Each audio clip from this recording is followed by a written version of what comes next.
Hello and welcome. I'm Carly with Hearts and Minds at Home, and today, since it's been a while since my last video, I just wanted to share a little life update and then give you a tour of my Robinson Curriculum homeschool bookshelf. It is now the fall of 2022, and I don't need to go into detail on how crazy the past couple of years have been. But to add to that, in 2020 was when our 7th baby was born, and then in early 2021, my husband was offered a new job, which would involve a move. So that's what happened in 2021. We moved from a city to the country. Now we are on a few acres. So of course, along with that came chickens and now pigs and a puppy. And we're just getting used to dabbling in the homesteading thing and also homeschooling, doing the animals in a garden. Also near the back of the property is a little cottage that we want to remodel and rent out. It was the original home on the property. It was pretty old, decrepit, and falling apart inside, so it's been completely gutted. My husband has moved around some of the walls to redo the layout. Our older kids helped him remove some of the ceiling joists and the beam over the living space so that he can raise the ceiling. And he's got that remodel project going on along with a new job. So we are still kind of cruising along with all of that. And I've been hearing from some viewers with Robinson Curriculum questions in particular, but I'd also love to hear if you've subscribed since my last videos. I think I only have a handful out there as of now. So I'm curious which one it was that made you want to subscribe. That would help me to prioritize what I do next. Well, I think that's about it that I can think of all the stuff we've been up to the past year and a half or so.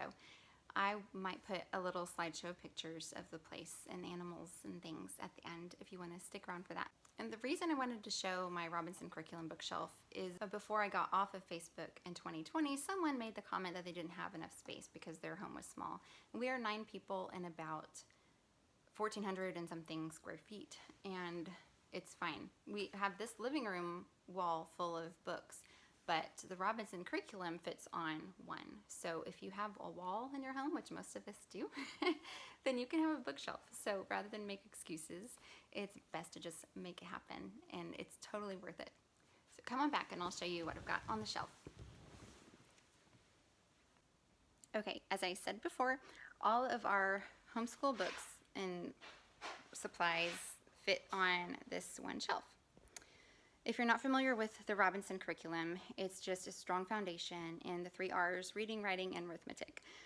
The Saxon books for math, I have first and second editions. They are on the bottom shelf. Excuse my poor videography skills. On this shelf, I've got my binders with the Saxon answer keys and my vocabulary card sets. Let me pull one out and show you how I've done those. I got these file boxes on Amazon a few years back when I got the vocabulary cards from the Robinson Curriculum website. I used regular note cards to label with the book title and the book number on the book list, and behind each tab is the vocabulary cards. So as soon as one child is done with their set, I can refile it easily and grab them a new one. So that's been really handy. I also keep some reference books down here, mainly writing prompt books. If the older kids are having trouble thinking of what to write, they might pull one of those out. I've got the vocabulary lists printed and bound, a couple of the Fred Ray Librarian writing course books that my kids have done. And on the next shelf are these school bins, which is where each of my children will come and grab their daily work. She's obviously still working on hers. So if they're in Saxon, they'll have their Saxon book, and along with a little graph paper notebook to do their math in. They've got their writing composition book, and then whatever book off the book list that they're reading. So some of them do copy work for their younger years in Robinson Curriculum. We've got the McGuffey, one of them in. My 6th is about to start the primer there. And then my 2.5-year-old, he just has little activities and very basic letter and number books so he can feel like a big boy and get his school bin out just like his older siblings. The math flashcards, which you've probably seen featured in another video, how those are organized, we actually aren't using quite as much. They're there in case we need them, but more often than not, we're using extramath.org to keep track with where each child is at on their math fact memorization, and that's been really helpful. So the very beginning of the bookshelf, I have the phonics binder, which I use with my younger ones. I also have a video on that, and I'm going to be posting the explanation of what order that's set up in and why. I also have from donpotter.net the Alpha Phonics cursive binder. And I've set that up in a way where it can be printed and placed in sheet protectors. I gave my kids little instructions to start on the green dot and follow the orange arrows. This we began simply with finger tracing.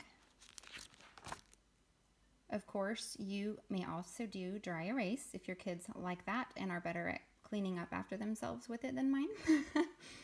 I just have mine finger trace, and that still works on those motor skills and the muscle memory. So these are really great. Of course, you could also cut them up and use them individually for just cursive phonics flashcards if you wanted.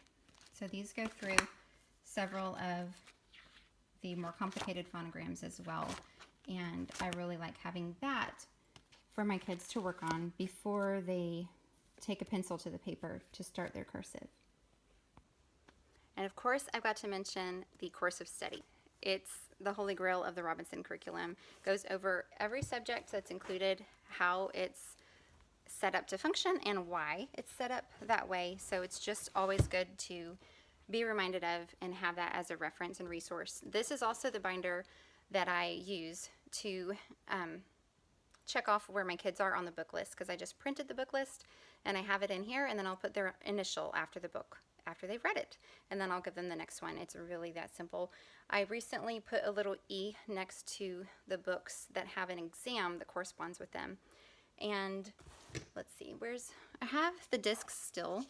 When you order the Robinson curriculum, you'll be sent the discs.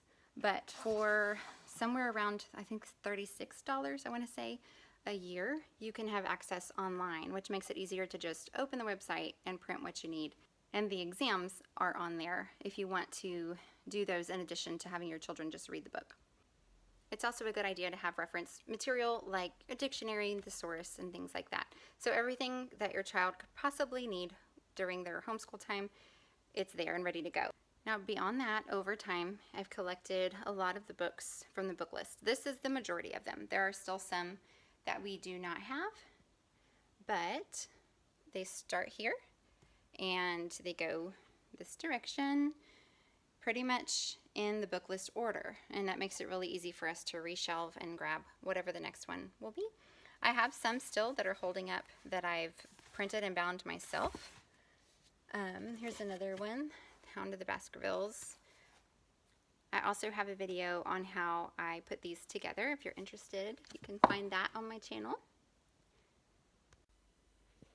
And all the books you see here are available on the discs, and then some. There are a lot of extras on the disc as well. So I'm just going to showcase a few just to give you a taste of what sets the Robinson curriculum apart from others. You're going to have classic material.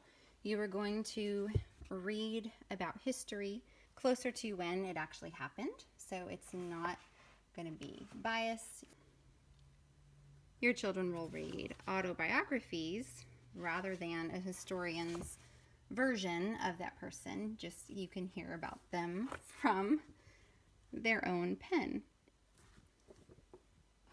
There's George Washington's diaries, also Washington Irving's Life of Washington, the McGuffey Readers, Longfellow's poetical works, personal memoirs of U.S. Grant, a lot of Rudyard Kipling, Tom Sawyer, Huckleberry Finn, you know, those things that they've canceled in government schools.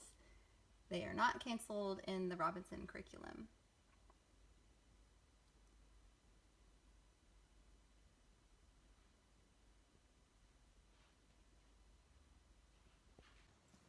Now, most of the books on the Robinson curriculum I have found through booksellers and Facebook groups when I was on Facebook, or eBay or Amazon used, or again, you can print them. Or some people who do school on the road do have electronic readers for their children, which here we don't do reading on screens, but if that's your situation, that's not an impossibility. So there are a lot of ways to tweak it to work for your family.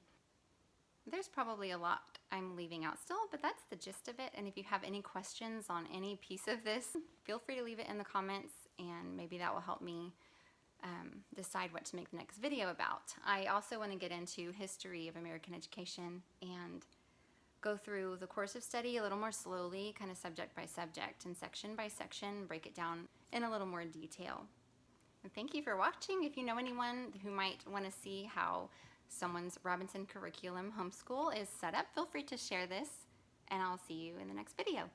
It's such a lovely fall day. I'm going to take you on a quick little tour of what we have going on. When we moved in, none of this was here. So we've set up this whole structure. I say we, my husband got the chicken coop together and the fence posts with a wire high enough so that the deer will not make their way over. So far, so good. And this is my favorite bed because it's the prettiest, and the bees love it too. This is a blue sage salvia, and then I have the Gostichi, or however you say it, the Texas hummingbird, agastache, and some, oh, I forgot the other name of the other kind, but they're pretty.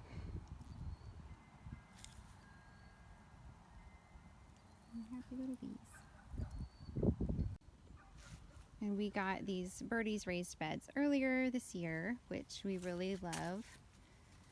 We've torn out the peppers. There were pepper plants here, but the drought in Texas of summer 2022 kind of made everything really sad really fast. But the zinnias that fell over and just started coming back up again are really pretty and add a pop of color. So there were tomatoes, cucumbers, green beans, sweet peas and peppers, okra, some squash. We've got some Brussels sprouts, beets, and other lettuces and greens happening over here. And my husband also grew some potatoes this year. So that was our first year with the garden. And then here's the chicken yard. This is Josephine. And then Romeo the rooster. Hi, Romeo.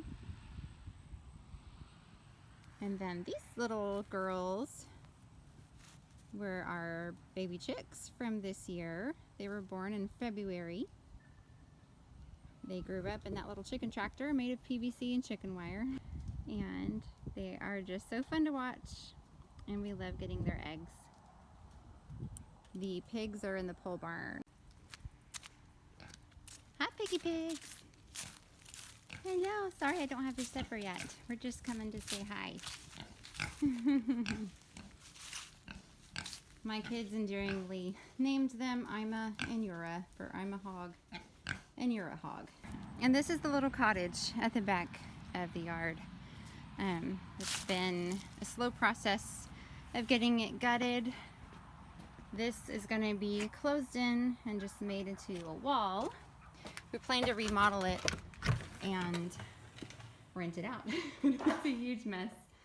But my husband moved the walls to get them where they wanted and took down some ceiling joists and the beam that was across here so that the ceiling can be higher. So it'll really open up a lot when you come in, and that's going to be the living room and kitchen. And where that window is in the back is going to be a back door. So as you can see, there's been a lot going on since we moved, and that's why I haven't been posting much, but I would love to share more, and I'm curious to know what interests you the most. What is it? The homesteading, homeschooling, home birthing, homemaking, anything about the home I would be happy to share more about.